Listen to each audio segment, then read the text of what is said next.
ఈ రోజుల్లో చాలా మందిని ఇబ్బంది పెడుతున్నటువంటి సమస్యల్లో అతి ముఖ్యమైనది హిమోగ్లోబిన్ తగ్గటం. ఒకవేళ మీకు ఇలాగా హిమోగ్లోబిన్ తగ్గి రక్తహీనతతో బాధపడుతూ ఉంటే ఆ హిమోగ్లోబిన్ ఎలా పెంచుకోవాలి? దీనికి సంబంధించిన ఆయుర్వేద చికిత్సా వ్యూహాలు, మూలికలు, అలాగే ఇంటి వైద్యాలు ఈ మొత్తం సమాచారాన్ని మనం వివరంగా తెలుసుకుందాం. మిత్రులారా నమస్కారం. నేను మీ డాక్టర్ చిరుమామిళ్ళ మురళీ మనోహర్. ఈ వీడియోలో మనం తెలుసుకోబోయేది చాలా ముఖ్యమైనది. హిమోగ్లోబిన్ ఈ కంటెంట్ని ఎలా మెరుగుపరుచుకోవాలి ఇది మనం తెలుసుకుందాం. ఎందుకంటే హిమోగ్లోబిన్ తగ్గటం వల్లనే అనేక సమస్యలు వస్తూ ఉంటాయి. అనేక సమస్యల్లో హిమోగ్లోబిన్ తగ్గిపోతూ ఉంటుంది. కాబట్టి మీరు ఏదైనా ఒక సమస్య నుంచి బయటపడాలంటే, వ్యాధి నుంచి త్వరగా కోలుకోవాలంటే హిమోగ్లోబిన్ పెంచుకోవడం అనేది అన్నిటికంటే ముఖ్యం. ఆయుర్వేదం ప్రకారంగా హిమోగ్లోబిన్ అనేది ఏమిటి అంటే రక్తం తాలూకు నాణ్యతను సూచించేటువంటి ఒక అంశం. ఇది ప్రధానంగా రసధాతుతో సంబంధం కలిగి ఉంటుంది. రసరక్త మాంసం మేధోస్థి మధ్య శుక్రాలని సప్తధాతుల్లో ఈ రసధాతు అనేది మొదటిది. ఇక్కడ ఏం జరుగుతుంది అంటే ఈ రసధాతు ఆహారం జీర్ణమైన తర్వాత ఏర్పడేటువంటి మొదట పోషక కణజాలం. ఇది రక్తానికి పోషణని అందిస్తుంది. ఇది అతి ముఖ్యమైనది. ఇక్కడ జరిగేది ఏంటంటే ఒకవేళ హిమోగ్లోబిన్ తక్కువగా ఉందనుకోండి, దానికి కారణం ఏమిటి అంటే ఒకటి పోషకాహార లోపం, ఎందుకంటే రసధాతు తయారు కావట్లేదు కాబట్టి. అలాగే మరొక ముఖ్యమైన కారణం ఏంటంటే జీర్ణక్రియకు సంబంధించిన సమస్యలు ఉండటం. ఇప్పుడు మీకు ఇంట్రిన్సిక్ ఫ్యాక్టర్స్ లాంటివి లోపించాయనుకోండి, మీరు తిన్నప్పటికీ కూడా అది అలాంటి దాంట్లో నుంచి మీ శరీరం రసధాతువుని తయారు చేసుకోలేదు. దాంతో హిమోగ్లోబిన్ పర్సెంటేజ్ తగ్గిపోతూ ఉంటుంది. అలాగే కొన్ని రకాల దీర్ఘకాలపు సమస్యలు కూడా ఈ సమస్య వస్తూ ఉంటుంది. కాబట్టి ఈ సమస్యను చక్కదిద్దాలంటే, పరిష్కరించుకోవాలంటే ఆహారాన్ని మీరు కరెక్ట్గా తీసుకోవాలి. అలాగే జీవనశైలిలో మార్పులు చేసుకోవాలి. వీటన్నిటితో పాటుగా మీరు తిన్న ఆహారం కరెక్ట్గా అబ్జర్వ్ కావాలంటే ఆయుర్వేద మూలికలు ఇవి ఆహారాలాగే పనిచేస్తాయి, కెమికల్స్లా కాకుండా. కాబట్టి ఇవి బెటర్ రిజల్ట్స్ని ఇస్తాయి. ఇంతకీ ఈ ఆయుర్వేద మూలికలు ఏమిటి, అలాగే ఔషధాలు ఏమిటి వరుసగా తెలుసుకుందాం. ఇక్కడ ప్రధానంగా జరిగేది ఏంటంటే పిత్తం అంటే హీట్ని రెగ్యులేట్ చేయటం. దీంతో ఆటోమేటిక్గా హిమోగ్లోబిన్ పర్సెంటేజ్ అనేది పెరుగుతుంది. మరి ఇలాంటి వాటిలో సాధారణ ఆయుర్వేద మూలికలు వీటిని వరుసగా తెలుసుకుందాం. వీటి ప్రత్యేకత ఇవన్నీ కూడా చాలా సౌమ్యమైనవి, ఎలాంటి సైడ్ ఎఫెక్ట్స్ కలిగించనివి. వీటిలలో ముఖ్యంగా మనం చెప్పుకోవాల్సింది అశ్వగంధ గురించి. పేర్లేని వ్యాధికి పెన్నేరుగడ్డ అని సామెత, వితేనియా సామ్నిఫెరా. దీని ప్రత్యేకత ఏమిటంటే ఇది ఒక అడాప్టోజన్గా పనిచేస్తుంది. అంటే ఒక కొత్త వాతావరణానికి మిమ్మల్ని అలవాటయ్యేలాగా చేస్తుంది. చేయటం ద్వారా మీకు పోషణని, శోషణని ఇంప్రూవ్ చేస్తుంది. ఇక్కడ జరిగేది ఏంటంటే సపోజ్ మీరు రైస్ తింటూ ఉన్నారు, ఉన్నటువంటి ఏ నార్తలోనో ఉండాల్సి వచ్చింది, అక్కడ చపాతీలు తింటున్నారు. అప్పుడు మీకు ఆ చపాతీల్లో ఉండేటటువంటి ఆ పోషకాంశాలు ఆ శరీరానికి వెళ్ళకపోవచ్చు.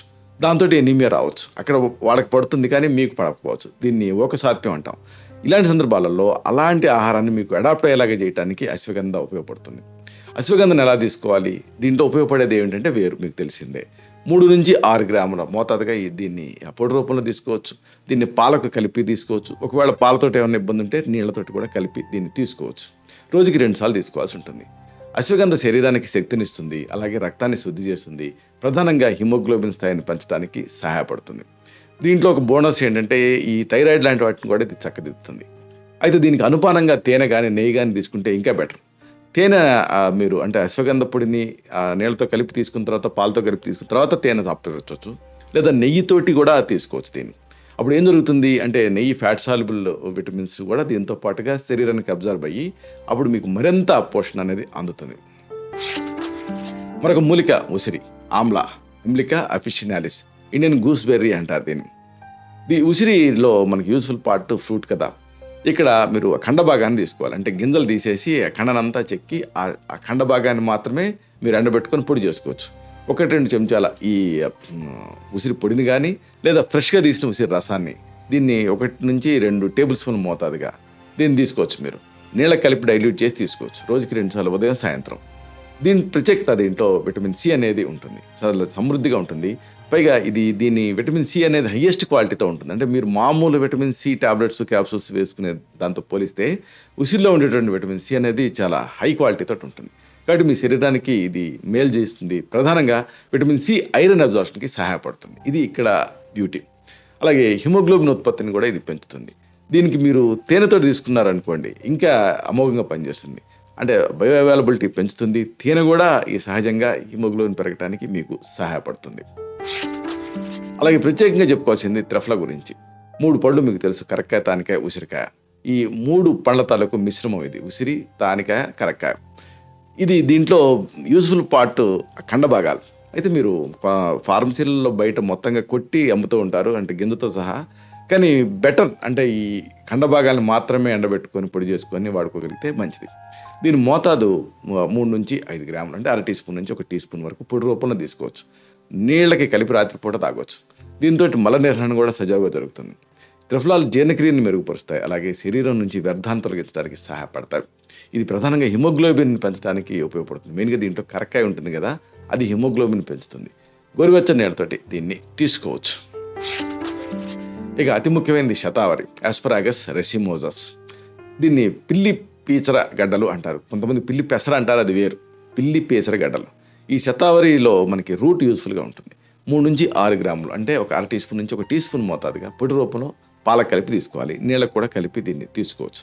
ఈ శతావరి ప్రత్యేకత ఏంటంటే రక్తాన్ని శుద్ధి చేస్తుంది, అలాగే హిమోగ్లోబిన్ ఉత్పత్తిని పెంచడానికి సహాయపడుతుంది.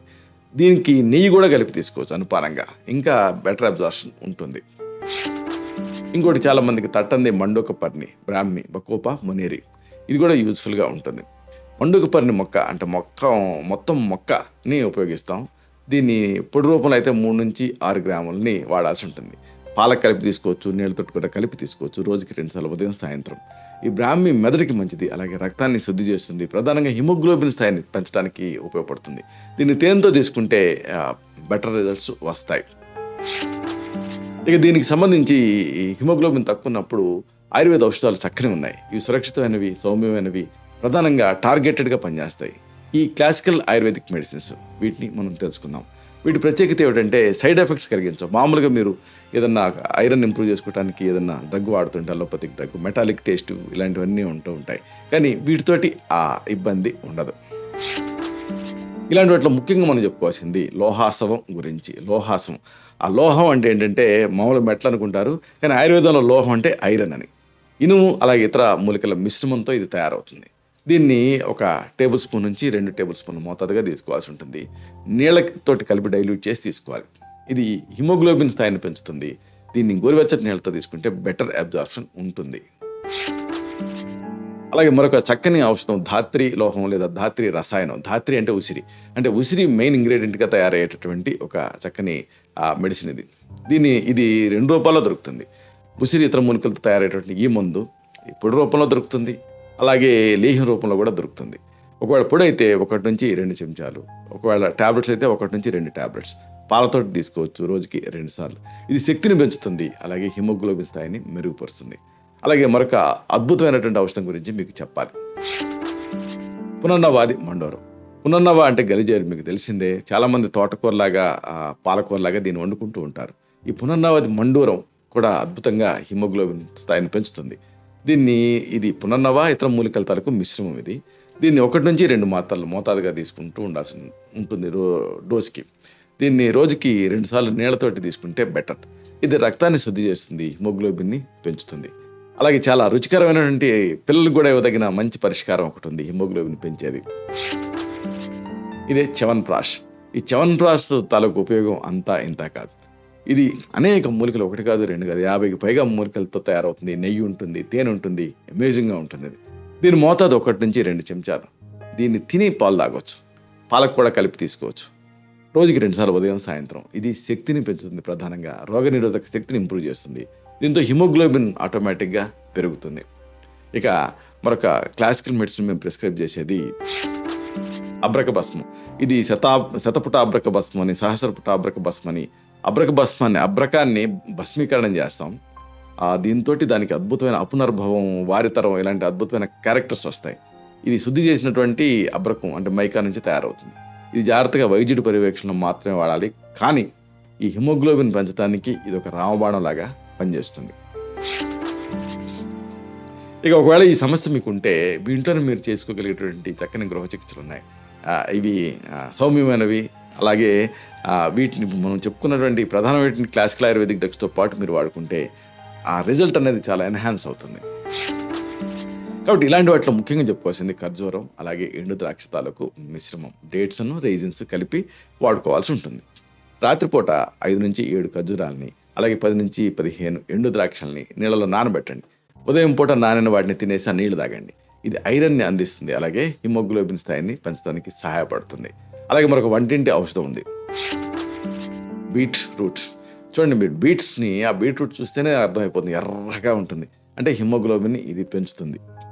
రోజుకి ఒక గ్లాస్ సుమారుగా 200 మిల్లీలీటర్లు బీట్రూట్ రసాన్ని మీరు తీసుకుంటూ ఉంటే హిమోగ్లోబిన్ స్థాయి పెరుగుతుంది. అంటే దాదాపుగా ఒక పెద్ద కప్పు ఈ బీట్రూట్ రసాన్ని మీరు తీసుకోవచ్చు. అలాగే ఐరన్ ఇంప్రూవ్మెంట్ అంటంతోనే మీకు గుర్తుకు రావాల్సింది ఆకుకూరల గురించి. గ్రీన్ లీఫీ వెజిటబుల్స్ రోజుకి కనీసం ఒక కప్పు ఆకుకూరల్ని, పాలకూర, మెంతికూర, గోంగూర ఇలాంటివి మీరు తీసుకుంటూ ఉండాలి ఆహారంలో.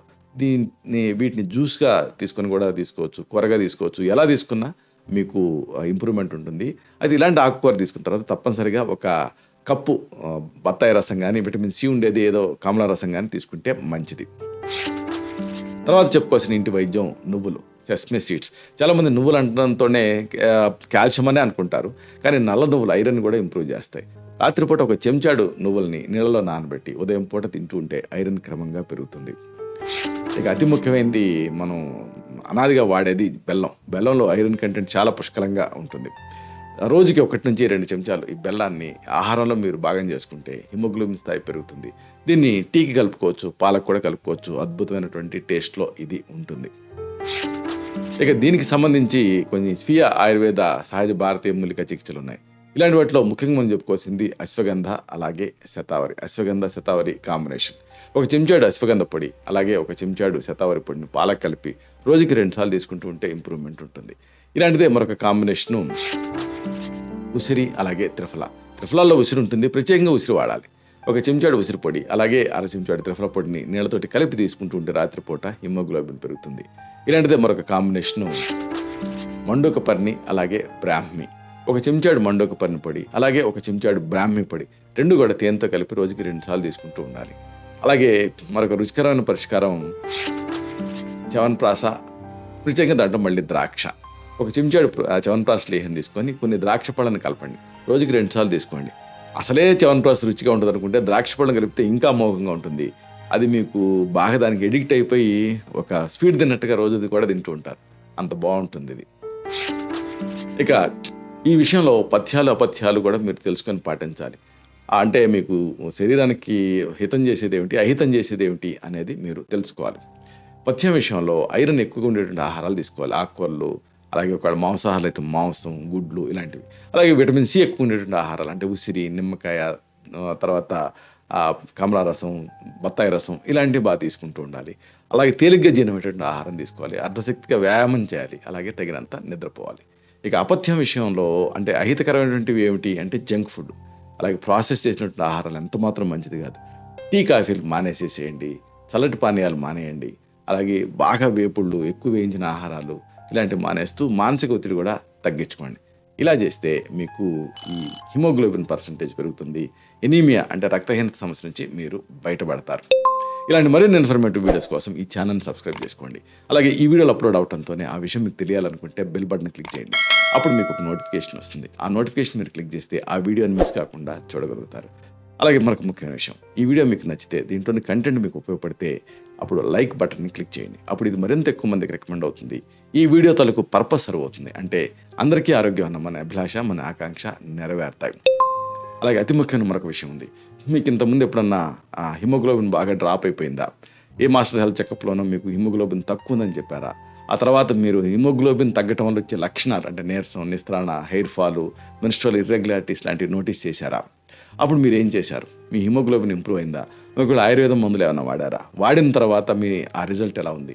ఇలాంటి మీ అనుభవాన్ని కామెంట్ సెక్షన్లో పోస్ట్ చేస్తే అది ఇతర సబ్స్క్రైబర్స్కి యూస్ఫుల్గా ఉంటుంది, ఫస్ట్ హ్యాండ్ ఇన్ఫర్మేషన్ లాగా ఉంటుంది. శతం జీవ శరదో వర్ధమాన, శతం హేమంతాన్ శతం వసంతాన్. 100 శరత్తులు, 100 హేమంతాలు, 100 వసంతాలు వర్ధిల్లుతూ జీవించండి. Stay healthy, stay happy, be positive, keep smiling. Love you all. శుభం.